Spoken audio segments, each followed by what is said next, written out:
Dumb, Dumb. dumb, Dumb. dumb, Dumb. dumb, Dumb. dumb, Dumb. dumb, Dumb. dumb, Dumb. Dumb. dumb. Decisions. It's if you're playing the game to enjoying the game is one thing. If you're playing the game to truly excel within the borders and confines of that game, I think it's imperative that you dominate as many high-level orcs as possible. If you want to do well, but granted, you are playing on normal difficulty, so it probably doesn't matter as much. Were you playing on the hard difficulty? It was. Do you do that with your games in general? It depends on the game. It depends on my comfortability with the game. It really does. For this game in particular, I really like it.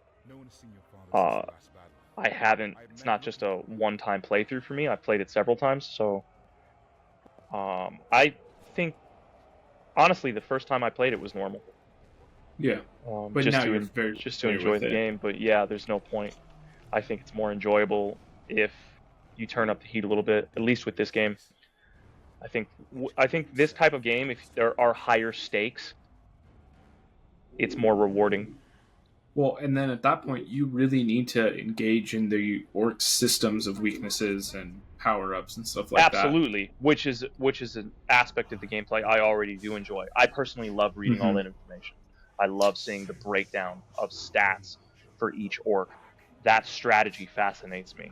Right. So it's a good time to me. It's just definitely my type of game.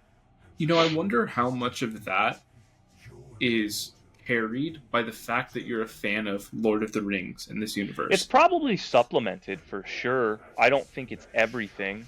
I think if there was a game that came out today and it utilizes the Nemesis system in the manner in which even remotely Shadow of War does, I'd probably play it because I just like that strategy of pitting an army against another army. But you're saying if there's a strategy game like that wasn't in the Lord of the Rings world, did I understand that correct? Yeah, then I'd play it. I mean, it can't be cringe or something. Like, I'm going to be honest, if it's Marvel or something, I'm not going to play it. Probably not. But, you know, if it's something that would be even sick. I'm sure you would love it. I'm sure you would love it, bud. I would not. So I could really give a rat's ass. But, I mean, yeah, it's definitely supplemented because I am a fan of Tolkien, for sure. Right. I mean, that helps with story immersion, for sure. I think I'm more connected to the story because I'm connected to the works of Tolkien to at least a standard degree.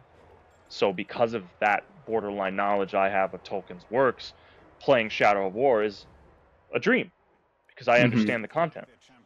But for somebody who just sees a bunch of orcs and some weird ghosty dude running around, I mean, it probably doesn't mean much outside of the fact that it's a fun hack and slash. Right. Well, so one interesting thing is, you know, and we have mentioned the game kind of has this dated feel to it. I was really interested on why was this game not super popular? I feel like there was a bit of traction to it, and the people who liked Shadow of Mordor were just incredibly happy with this. But I was wondering why this game didn't pick up off the start. And I did a little research, and there was a whole microtransaction fiasco. Did you knew about that a little bit?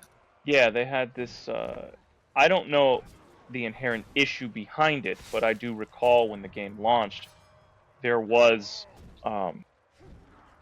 like this store, if you will, where you can buy different, like, packs. It's almost like the equivalent of, like, buying a Pokemon card pack. There were a loot Yu-Gi-Oh boxes, card right? thing. Yeah, they were inherently loot boxes.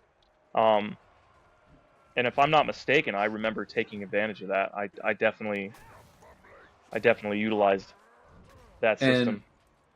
But like the contents of it wasn't skins and stuff like that. It was No, they were orcs. It was orcs. It was orcs. Yeah. So the controversy is, I mean, 2017. This is the time when microtransactions were really trying to breach through, and companies were trying to take advantage of them.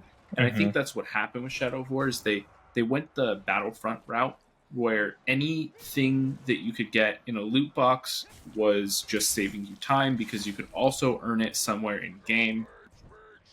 And I guess it was a little bit more forgiving, but people didn't like that. And I think that, we talked about that a few times in the past, like that initial reception of a game is very important. Do Well, you think that Go ahead.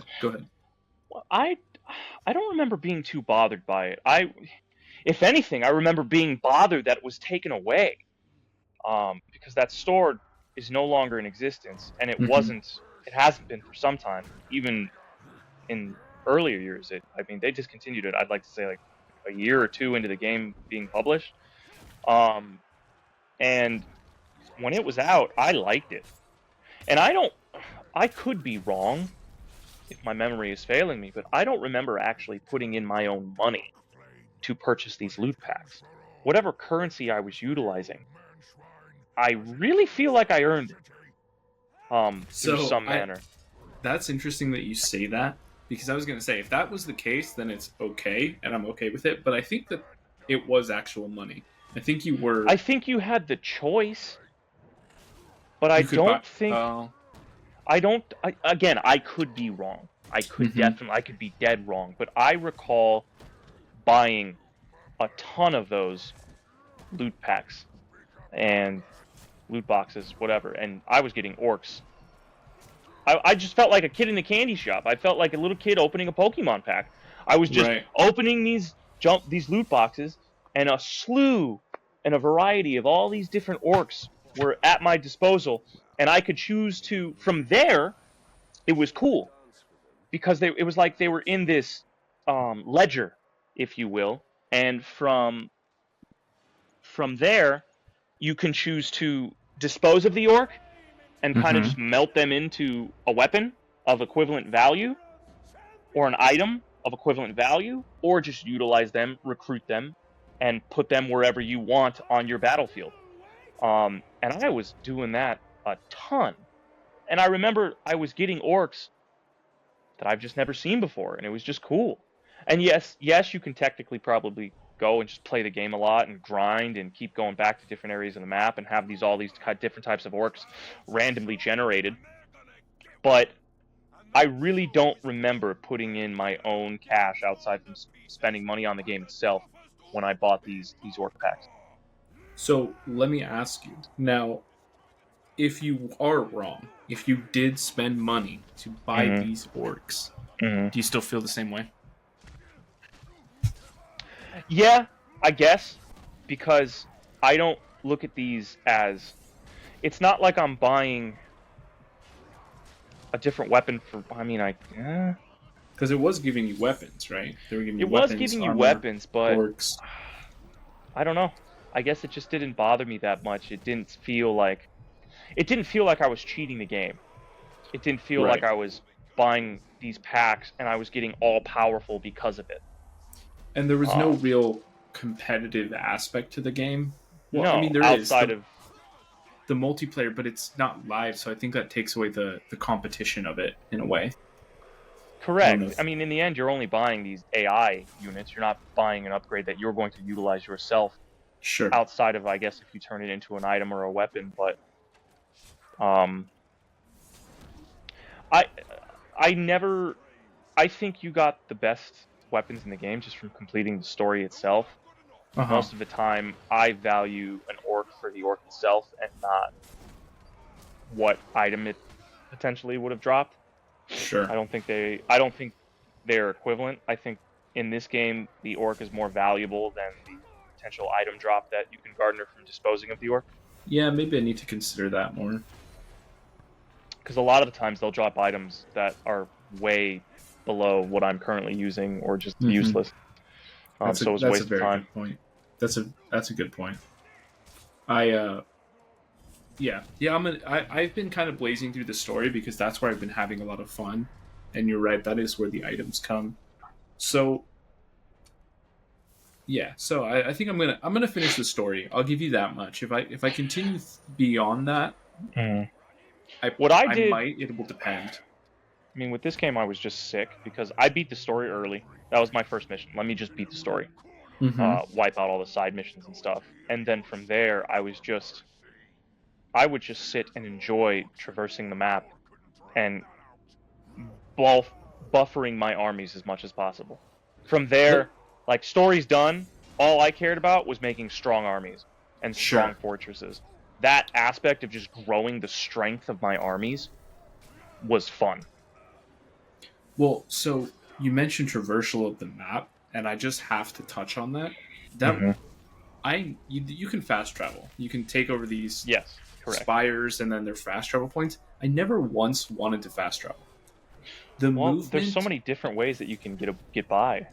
I know, and it's awesome. Like the running, so you can do like a regular sprint, right?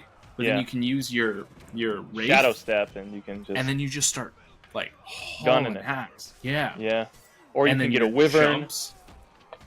You can get a ward. I haven't gotten a wyvern yet. I kind of avoided that branch. That's one of my favorite ones. Gaining the ability to have these creatures at your disposal, especially the wyvern, when it comes to traversing the map, that's a true dream, because those guys go super fast, and you can throw fireballs out of their mouth and explode orc encampments and cause chaos. And then the wyvern can support you from the skies, even when you're not on the wyvern. It'll like cruise and still attack your enemies from above. It's really nice. So let me ask you, I was under the impression that anytime you wanted a mount in that game, you had to commandeer one. You had to find one and commandeer it. Incorrect. You can summon one. Oh. That's going to change some things. You can summon at will.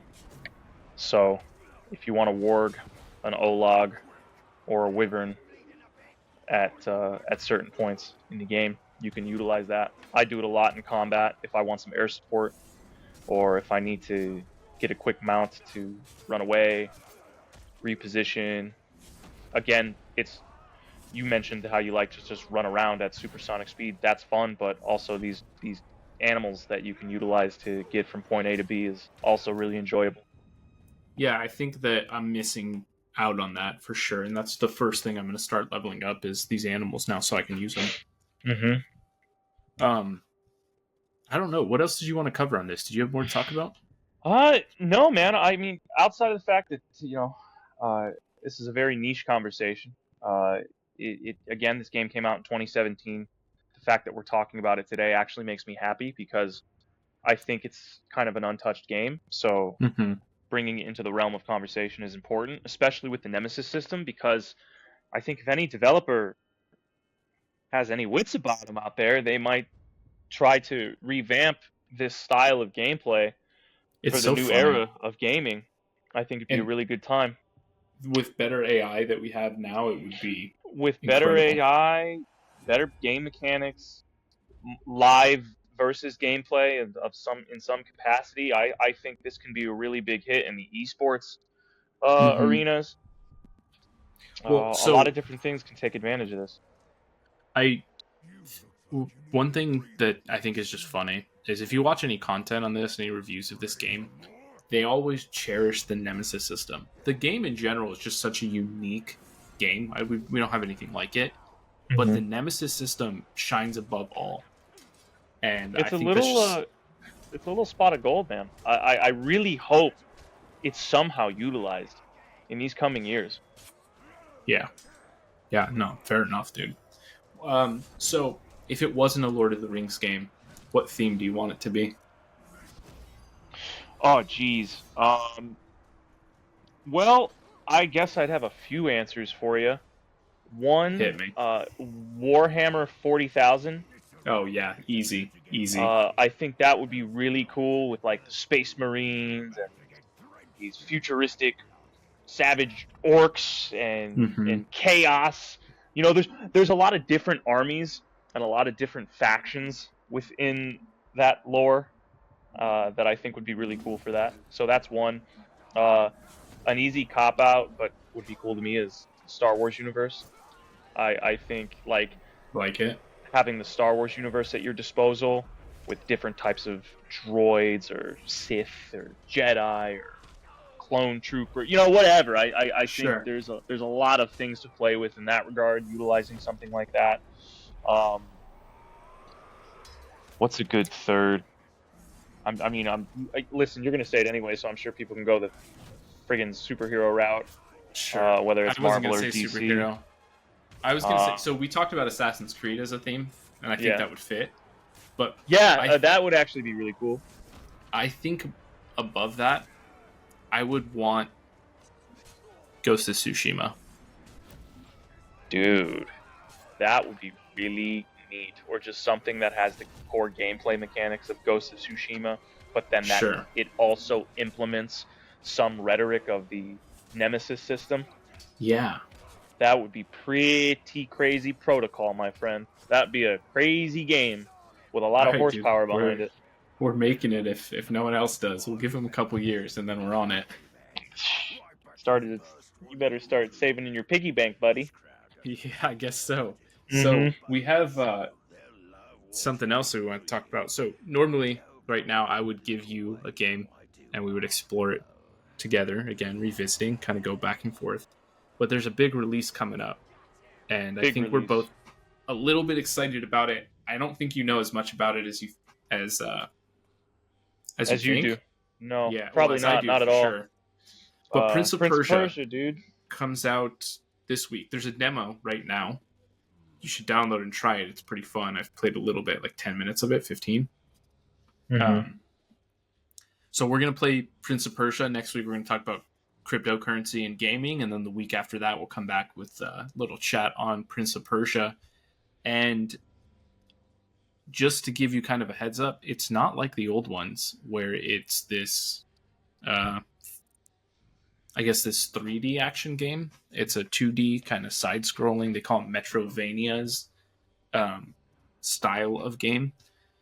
And yeah, I think we're in for a gem. With the little I've played of it, I think this game is going to be a gem of this year already, with the little I've played of it. So we're going to have a fun time, bud? Yeah, I think so. All right, hope so. Anything else you wanted to say? That's it, dude. I hope everybody goes out there and make some smart decisions and maybe make some dumb decisions too, you know? Yeah. All right. Let's call it. Bye-bye.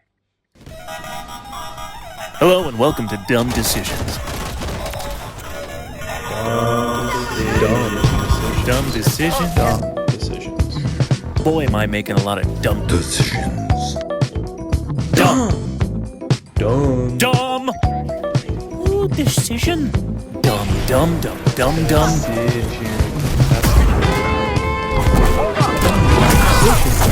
Stupid ass moronic dumb decisions.